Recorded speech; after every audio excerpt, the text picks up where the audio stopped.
Assalamualaikum warahmatullahi wabarakatuh. Halo teman-teman semua, balik lagi bersama saya Gray Zendar ya. Di sini saya akan mencoba untuk membagikan sebuah preview dari program sederhana yang saya buat.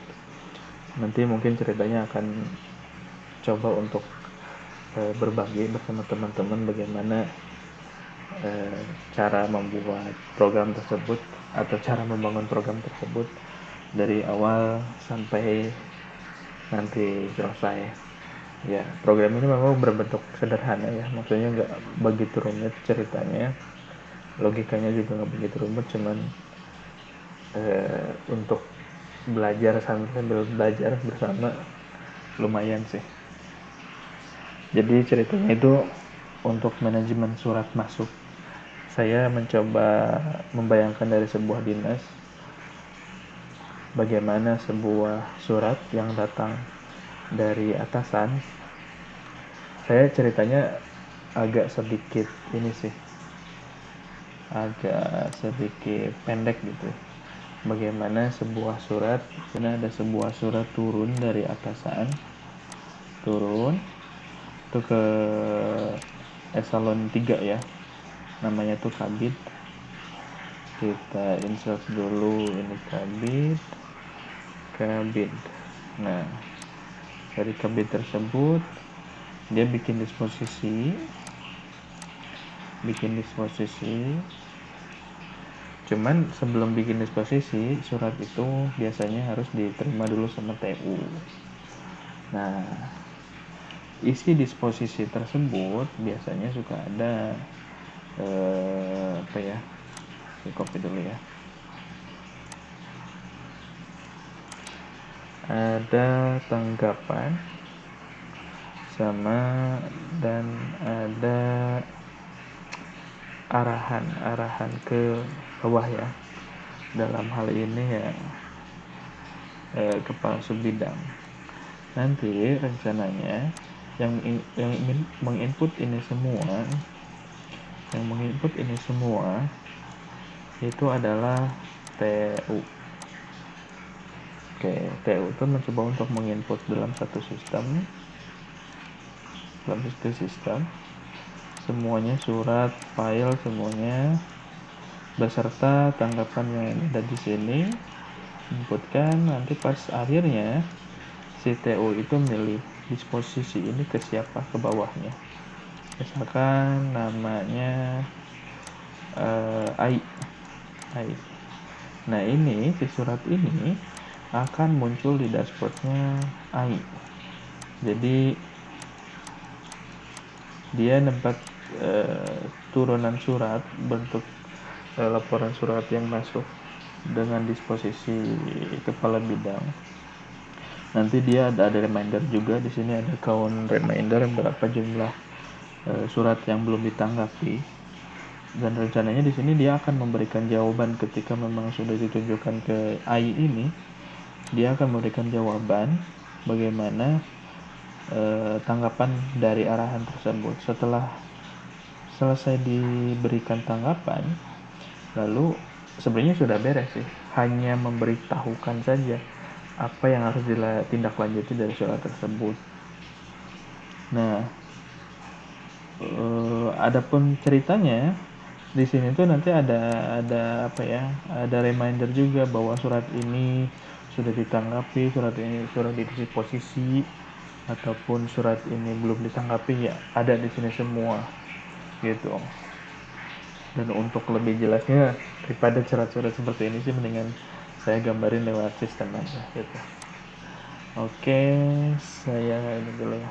Kebetulan saya nama programnya Simak PPRP ya, ngambil dari nama sebuah bidang pada satu dinas. Nanti teman-teman bebas lah itu.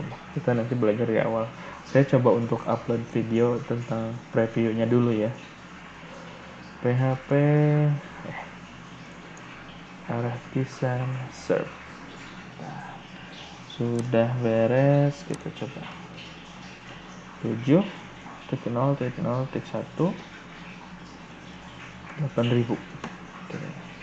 Nah, Laravel itu punya tampilan awal seperti ini, nanti teman-teman bebas lah mau bikin ini jadi apa terserah. Cuman di sini tetap ada ke form login ya. Nah, kalau di sini kenapa nggak ada register? Karena register saya matikan. Jadi register itu sebenarnya tidak berfungsi untuk sistem-sistem tertentu ya. Jadi sistem istilahnya mandatory yang username passwordnya sudah diberikan, kecuali memang sistem yang public seperti ya Instagram, Facebook bisa buat sendiri. Nah, kita coba arah ke form login. Nah, ini form loginnya. Sebenarnya kalau untuk ini sendiri saya pakai Bootstrap. Terus template-nya juga yaitu banyak download lah. Nanti kalau enggak saya lampirin aja si source code ininya, template-nya. Kalau untuk kenapa di sini ada logo Kabupaten Sumedang, Kabupaten Sumedang, Kabupaten Kuningan. Saya memang mengambil dari Kabupaten Kuningan. Di sini saya mencontohkan admin dulu deh. Admin. Nih, tuh pas login udah ada notifikasi namanya alert message. Nah, di sini sebenarnya simple kan, cuman ada dashboard, data surat, isinya ada surat keluar, ada surat masuk, disposisi surat, setting itu sebenarnya lebih ke data ya. Nanti teman-teman bisa lah membuat bagaimana istilahnya kalau dalam model barang ini merupakan kategori barang jenis surat, kategori barang, kategori apa nanti bisa ditambahkan di sini untuk menu atau untuk form yang bisa dipilih pada salah satu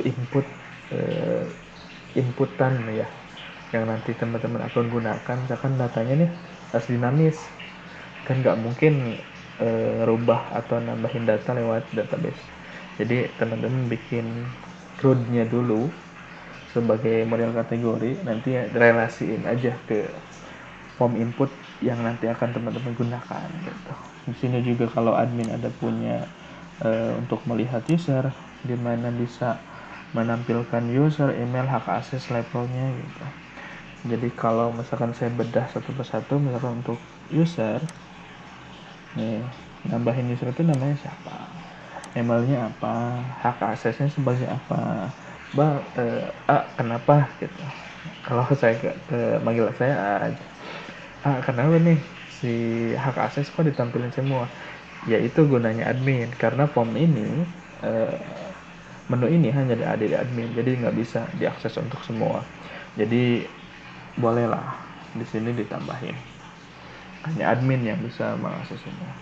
Terpilih aksesnya apa, passwordnya apa, misalkan level usernya apa. Sebenarnya ini kalau untuk level sih, kenapa nggak, kan udah ada pengecualian dari hak akses. Nanti gambaran jelasnya tergambar di programnya ya. Sebenarnya ini untuk menggampangkan pengecualian pada query database. Jadi kalau misalkan saya mau nampilkan ini dengan syarat hak aksesnya ini, levelnya ini, nah itu nanti berguna untuk itu. Kemudian jika ini ada optionnya, ada edit, kita edit. Nah, editnya keluar nama, email, hak akses. Bang, kok passwordnya A? Kebiasaan ya. Kok passwordnya panjang? Sebenarnya ini karena hashing ya. Kalau Laravel itu kan pas input password decrypt, jadi pasti panjang gitu. Nanti kalau teman-teman mau ngupdate, jangan asal pencet update, karena dia akan menyimpan password yang seperti tampil pada layar. Jadi kalau mau update, silahkan ganti dulu, misalkan yang terbaca gitu, baru disimpan. Nanti kalau teman-teman misalkan menyimpan ini, teman-teman harus mengingat kalimat itu ya, nggak karuan jenis tulisan dan ininya ya, simbolnya. Nah, makanya ketika mau update gitu. Tapi kalau enggak ya cancel aja. Jadi nggak tersimpan yang baru gitu si updateannya. Adapun kalau delete, itu tinggal di delete aja. Misalkan saya mau delete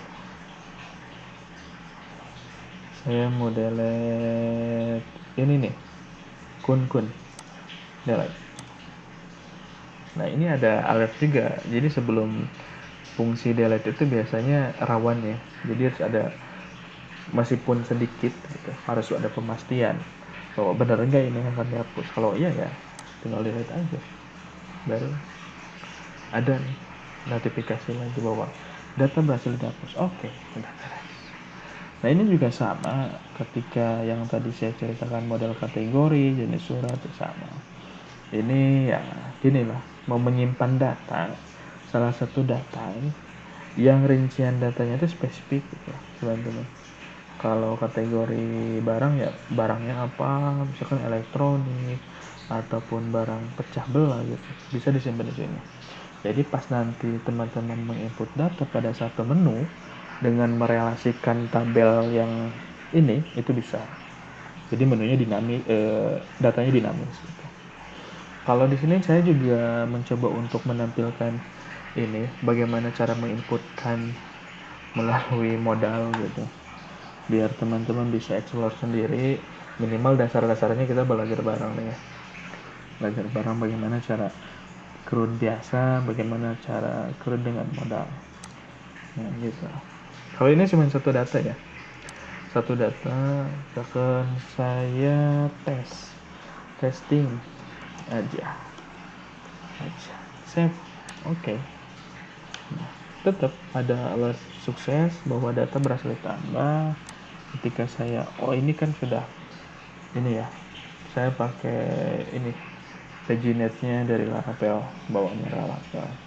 Di sini saya juga mencoba untuk menampilkan jumlah data biar teman-teman nggak bingung jumlah data harus ke paling akhir dulu. Enggak, jumlah datanya berapa, ada 23, masing-masing per halamannya berapa, satu. Nah, ini halaman berapa, halaman 1. Jadi kalau teman-teman misalkan ini halaman berapa, halaman 3, ini, nah itu ya udah ada. Terus kalau mau edit ya tinggal edit aja lagi update. Oke, data berhasil diubah. Ketika kalau ini tergantung database ya. Kenapa yang updatean inputan pertama, inputan baru kok disimpan di paling belakang? Itu tergantung teman-teman. Disimpan di belakang ataupun di depan, tergantung query pada database-nya ya. Jadi semuanya bisa diatur sama teman. Semuanya bisa diatur sama programmernya gitu. Nah, adapun kalau misalkan udah ke-update ya, adapun kalau misalkan teman-teman mau hapus ya tinggal hapus aja. Hapus. Oke, data berhasil dihapus. Nah ini ceritanya di sini nih. Sebenarnya kalau admin sih nggak etis ya, karena admin mah hanya fungsinya tuh hanya ada di master data sama user. Kalau versi saya di sini, nanti teman-teman bebas lah, mau ngapain juga bebas. Nah, kalau untuk meragain ini mendingan saya pakai yang TU ya, TU. Jadi teman-teman, sebelum itu tuh gambarannya gini, ada surat datang dari kepala dinas, biasanya suka ada TU dari kepala dinas ya, turun ke bidang, diserahinnya kemana, ke TU bidang. Nah TU bidang sebenarnya sudah bisa mencatat apa saja isi suratnya, perihalnya apa. Cuman di situ ada disposisi kepala dinas yang harus dibaca oleh kepala bidang. Nah, kepala bidang harusnya, alangkah baiknya kalau menurut saya, turun dari surat kepala dinas tuh serahin dulu ke kepala bidang.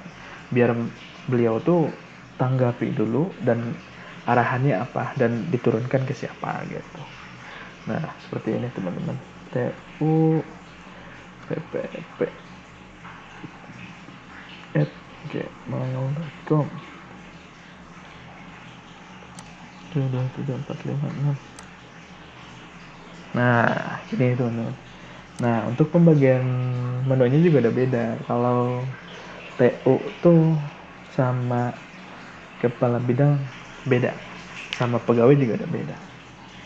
Nah, di sini dinas ada surat, misalkan sebenarnya gini, saya penekanannya di sini ya teman-teman, mau menekankan untuk surat masuk aja. Kalau surat keluar saya sebenarnya hanya pencatatan aja di sini, saya mencontohkannya ya, hanya mencatat bahwa surat yang keluar dari bidang ini keluar tuh apa aja. Nah, cuman rekapan aja nih sebenarnya. Kalau ini saya contohin surat keluar dulu ya. Nih, ketika balik lagi coba. Ketika saya klik edit surat keluar, misalkan nomornya bebas lah 123, tanggalnya tanggal berapa, tanggal suratnya, tanggal masuk surat ke bidangnya tanggal berapa, sifat suratnya seperti apa, misalkan Raha. Itu udah keren ya si form pencarian ini ya, datanya udah bisa. Nah, ini merupakan relasi tabel dari jenis surat. Teman-teman nanti bisa hubungkan semua, sebanyak apapun relasi tabel teman-teman bisa. Saya contohin satu, dan satu itu sebenarnya sudah mewakili semua gitu. Ya, temen-temen kalau kan nggak mungkin ya nyari surat kayak gini banyak. Kalau data yang ribuan gimana ya, cari aja misalkan nota sudah keluar nota berapa, lampiran. Nah, lampirannya biasanya teman-teman biasa kan, ini nggak dinamis menurut saya, harus diperbaiki. Tapi nanti itu membuat explore teman-teman ya, bagaimana menampilkan data yang lebih baik. Satu, berkas. Harusnya ini udah bisa dipilih jenisnya apa, itunya apa, perihalnya apa, rapat, undangan ke dinas, asal suratnya asal suratnya itu kan kalau misalkan dari bidang itu biasanya ada 3 sub bidang. Nah, ini biasanya untuk mendata aja sih yang mengeluarkan surat ini asalnya dari sub bidang mana. Saya gambarin ada 3 sub bidang ya, ada monet, litbang, ketiga ada kan monet. Ya, pilih aja. Nah, yang membuat suratnya itu biasanya staf yang berkaitan yang ada di sub bidang itu. Biasanya siapa sih, misalkan Airosida ya, di sini juga muncul semua nih, admin juga ini hanya untuk konsumsi teman-teman ya. Nanti pengecualian teman-teman bisa gali sendiri deh bagaimana cara menampilkan data supaya admin, kabid, dan TU tuh nggak muncul di sini. Oke, saya pilih Airosida. Instansi pengirim, nah ini Bapeda ya, atau apa, bebas, saya ingatnya Bapeda aja. Dinas Pertanian misal. Tapi kalau monet gini sih adanya di Bapeda. Tembusannya ke siapa? Bupati. Ya udah. Nah, kalau untuk file di sini udah keren sih menurut saya. Jadi teman-teman bisa menginputkan data tanpa upload file, dan teman-teman juga bisa input data dengan upload file. Saya contohin yang upload dulu ya. Upload. Dan ini bentuknya PDF, udah di setting, jadi nggak bisa harus mandatory ya, maksudnya ketika PDF ya PDF gitu. Disposisi. Nah, disposisi kepala bidang sebenarnya nggak ada nih. Sebenarnya keterangan ini tuh keterangannya, cuman placeholdernya aja saya belum beresin. Jadi kalau misalkan di surat masuk, nanti deh keterangannya siap laksanakan, simpan. Oke, berhasil teman-teman. Ini berhasil ya. Terus di sini ada file. Jadi kalau teman-teman klik, ini udah muncul. Ya. Nah, kalau di sini ada option, ada edit. Nah, edit juga udah beres gitu. Muncul semua datanya. Nah, kalau untuk file, kalau ada kalau surat ini ada file ya, filenya ditampilin linknya. Jadi biar teman-teman meyakin bahwa ini ada filenya nggak sih, ini keterangan di sini ada, lihat file. Jadi kalau enggak, nanti nggak ada. Nah ini kalau misalkan teman-teman update, hanya update di sini saja, misalkan saya kasih titik mau disimpan, teman-teman biasanya khawatir si filenya saya harus upload ulang nggak usah. Jadi kalau ini, ketika teman-teman mengedit data tapi filenya nggak diperbarui, tinggal update aja, nggak usah di-upload ulang, simpan, update. Nah, data berhasil diubah tanpa upload file, jadi nggak diperbaiki. Dan kalau teman-teman klik lagi, filenya masih utuh gitu. Keren ya, keren, menurut saya keren. Nah, kalau misalkan di delete, ini juga udah unlink. Jadi teman-teman jangan khawatir bahwa si berkasnya masih ada nih. Nggak, kalau di delete ya unlink aja udah, hapus aja berkasnya. Nah, saya contohin yang misalkan tanpa upload file. Misalkan 3212, cepet aja. Kalau ini bebas lah, nanti teman-teman bisa ini. Yang sesungguhnya kan biasanya udah running, kalau testing ya sembarang aja. Tek. Nah ini kan saya mau contohin yang nggak upload ya, cancel. Tek. Kosong ya, just filenya kosong. Saya simpan. Bang bisa nggak? Bisa nggak? Lupa saya. Bisa lah, tinggal simpan aja. Tuh, data berhasil ditambah tanpa upload file. Jadi nggak upload, terus Pak keterangannya apa? Di sini. Jadi saya sudah buat pengecualian gitu ya. Jadi kalau filenya ada, ini link. Kalau enggak, ini juga link, tapi nggak bisa diapa-apain. Dan keterangannya no file. Dan kalau ini diklik, ada. Dan kalau misalkan di sini teman-teman mau edit aja. Terus bang, saya mau upload file, upload aja bang. Upload aja. Yang mana ya? Ini. Oke. Simpan. Data berhasil diubah. Oke, ada nggak? Ada ternyata. Gila ya? Gila bener. Gila Lundro. Nah, ya, misalkan kalau teman nggak percaya nih, di sini di public storage ada surat keluar, ada dua surat ya. Kalau misalkan saya delete, ini delete, yang ini tuh kan judulnya nih SKM, saya delete, ya ada SKM ini, saya delete. Oke, data berhasil dihapus. Iya, ini juga hilang gitu. Keren ya. Aduh, saya lupa tambahin dulu satu ya. Jadi biar memastikan teman-teman, button yang di atasnya tuh teman-teman pasti penasaran, ini berguna nggak sih? Berguna dong, berguna teman-teman, berguna sekali.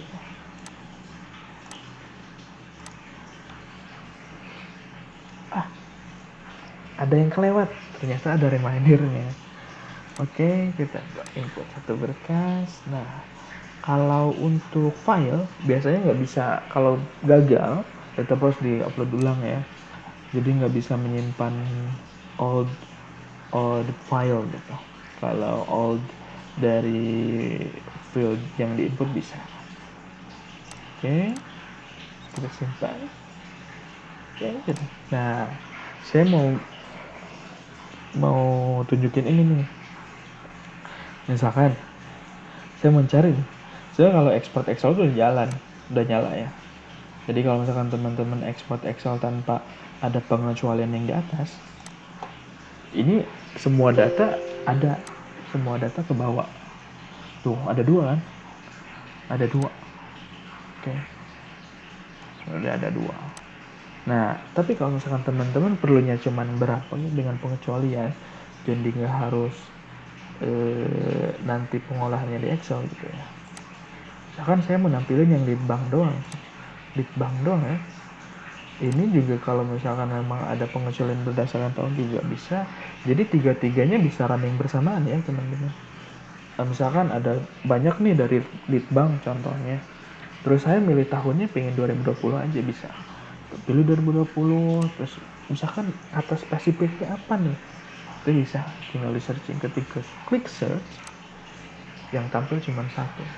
Dan ketika teman-teman ekspor,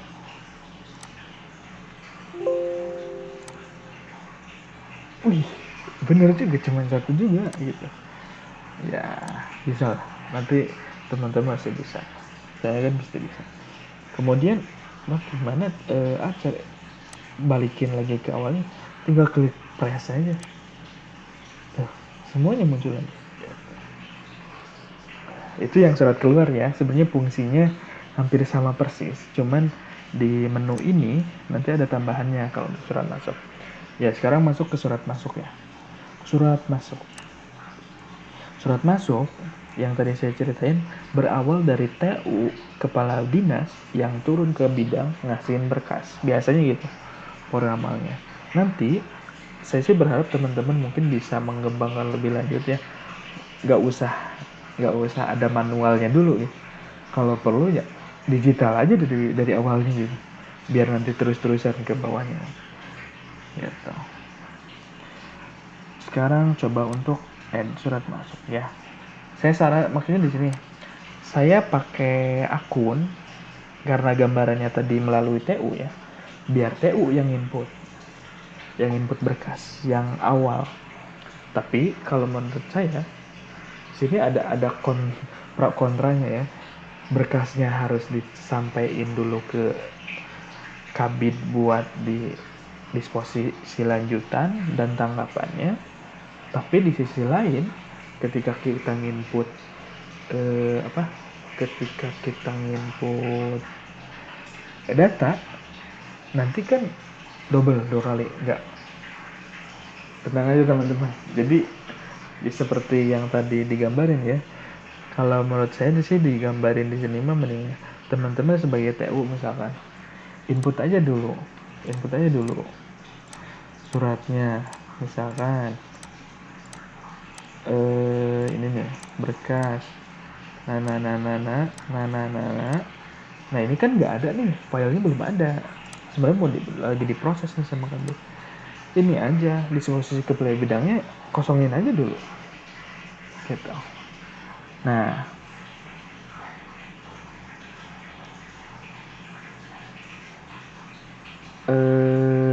simpan. Ini kan kosong nih, ini berhasil nih. Nah, keren kan? Di sini udah tidak ada file, status disposisinya belum, karena memang belum didisposisikan. Lalu siapa yang mendisposisikan? TU tuh nggak bisa mendisposisikan, karena pas dilihat dari option no access, ini tuh tombol disposisi ya teman-teman. Nah, saya sih berharap ketika disposisinya turun sebagai TU ya, sebagai TU teman-teman bisa mengedit di sini, masukin berkasnya misalkan ini, terus disposisinya apa. Oke, tolong ditindak.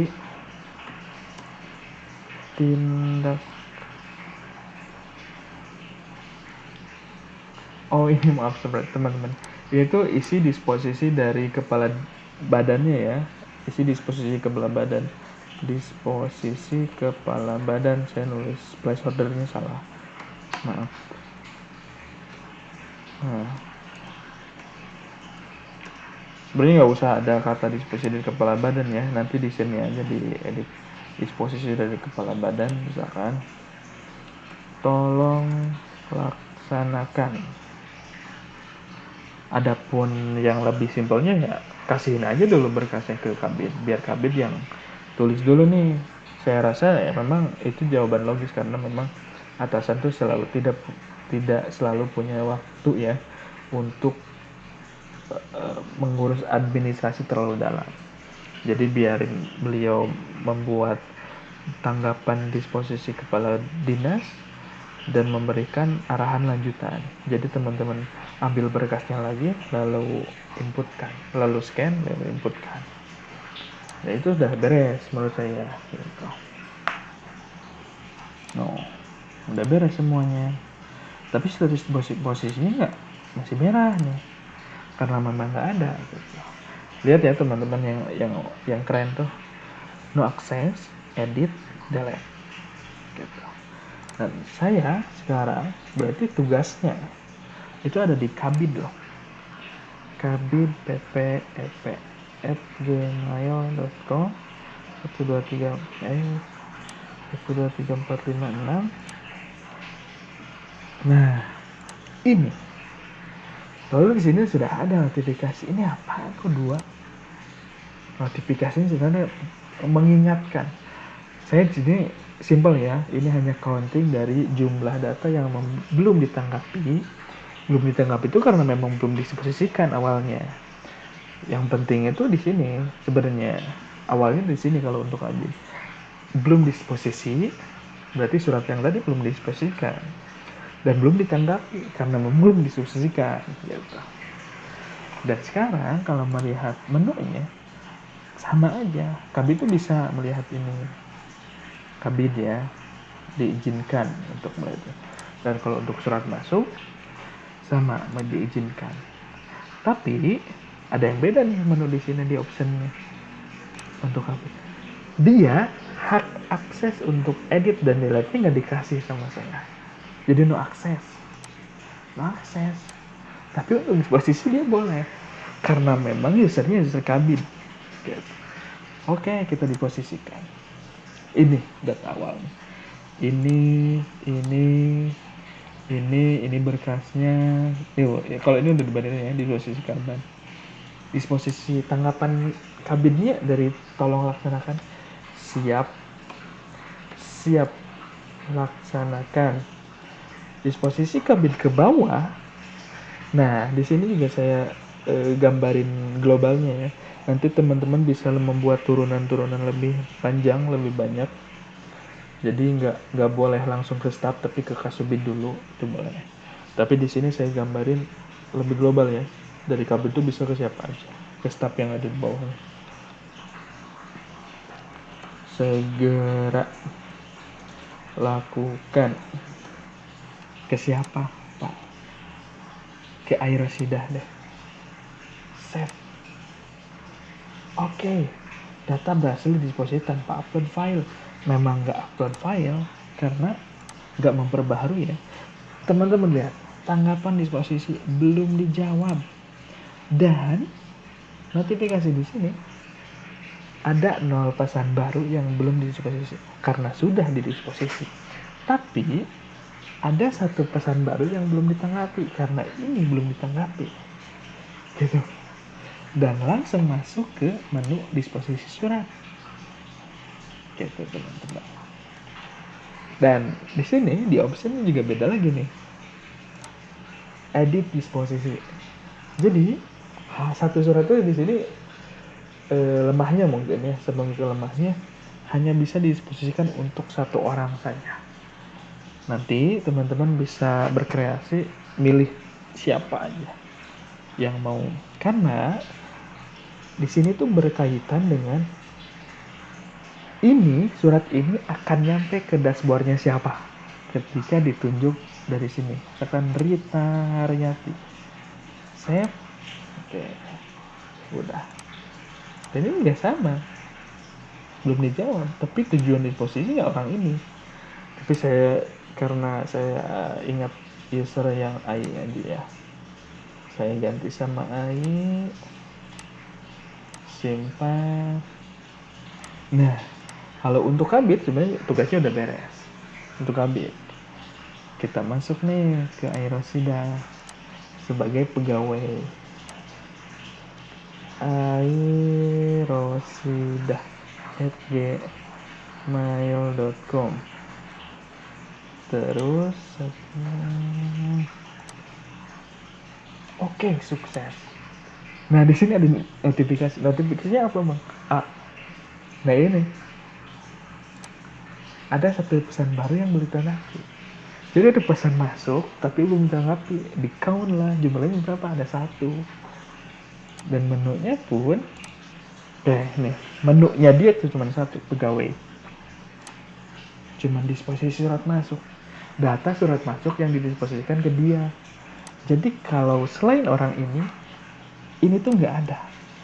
Oke? Ini tuh nggak ada. Si berkas ini tuh nggak ada. Saya misalkan ya,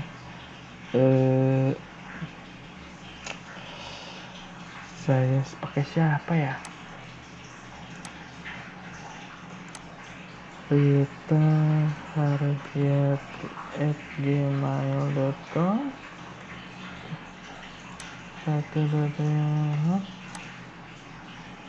Oke. Nah, ini orang beda ya, bukan Aerosidah dia. User Rita Haryati. Dan countnya kosong. Ada kosong karena memang dia nggak punya data yang harus ditanggapi oleh dia. Dan ketika melihat daftar pun tidak ada data. Keren kan? Keren, teman-teman. Dan ketika kita masuk ke Aerosidah nih, karena dia sudah ditunjuk untuk memberikan jawaban ya, istilahnya memberikan tanggapan dari disposisi lanjutan kepala dinas terus ke kabit terus ke dia, maka di dashboard dia ada, ini ada surat tanggalnya segini, sifatnya ini suratnya, user tanggapannya apa, belum dijawab sama Aerosidah. Kita lihat, tanggapi aja. Siap Bapak, siap Pak. Answer, jawab. Tanggapan berhasil dikirim, oke. Ketika ini udah kan, tuh jawabannya sudah ada. Dan di sini sudah berubah lagi, teman-teman. Data sudah ditanggapi, tidak bisa diedit, dan notifikasinya pun itu sudah hijau. Jadi sebenarnya pesan yang tersampaikan dari atas ke bawah itu sudah sampai, dan biarkan dia yang melaksanakan kegiatan tersebut. Oke. Dan ketika kita balik lagi ke kabit 1 2 3 4 5 6 sukses, udah nggak ada. Ini juga udah kosong ya. Kemudian data surat masuknya pun tetap ada, dan status posisinya sudah hijau. Dan ketika dilihat option, sudah disposisi dan aksesnya juga nggak ada bisa. Kemudian ketika masuk di surat masuk yang disposisikan, sudah lengkap nih, di posisinya udah ada. Ketika lihat data sudah ditanggapi, jadi bisa diedit, nggak bisa diedit lagi, udah. Nah, ketika masuk ke TU nih, TU tuh sebenarnya bayangan dari admin ya, karena sebenarnya semi adminnya tuh di situ. 1 2 3 4 5 6 dia juga udah nggak ada. Dan ketika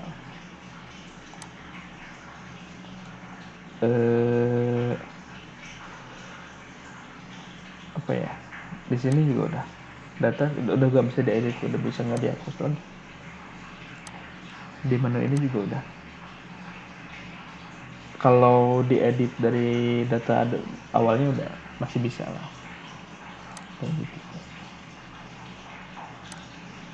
Jadi TU tuh sebenarnya bayangan dari admin, seminya di situ, jadi bisa merubah.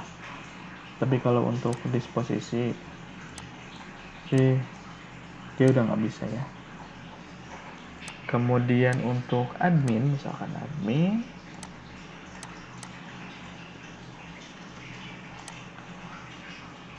dia udah punya segalanya, si notifikasinya juga udah 2 gitu. Jadi bisa tahu yang belum ditanggapi berapa, yang belum disebut berapa gitu. Gitu. Gitu. Nah, ya seperti itu teman-teman gambarannya. Mudah-mudahan teman-teman tertarik untuk belajar ini. Nanti saya coba untuk berbagi ke teman-teman ya, bagaimana step by stepnya membuat ini. Ya mungkin bisa sedikit memberikan gambaran lah bagaimana Laravel itu sangat menyenangkan. Ya. Demikian yang saya bisa sampaikan, kurang lebihnya saya mohon maaf ya teman-teman. Assalamualaikum warahmatullahi wabarakatuh.